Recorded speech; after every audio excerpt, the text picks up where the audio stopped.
The old typewriter arrived in a battered wooden case, a thrift store find that seemed to hum with anticipation. Alone in my apartment, I set it on my desk, charmed by the heavy keys and faded letters. When I pressed the first key, it clacked louder than expected. Instantly, the carriage shifted and words appeared, but I hadn't started typing yet. Don't. I stared, heart pounding. I pressed another key. The typewriter moved on its own, spelling out, stop. Ignoring the warning, I forced my trembling fingers to type. Who are you? The machine rattled violently, spitting out a single word. Hungry. A chill swept the room. My hands refused to move, but the keys kept striking, faster and faster, words pouring out.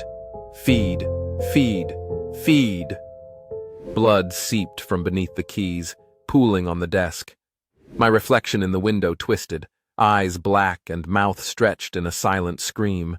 I tried to pull away, but invisible hands pressed mine to the keys. The last thing the typewriter wrote was my name. Then, silence. Only the cloying scent of old ink and something far more ancient remained.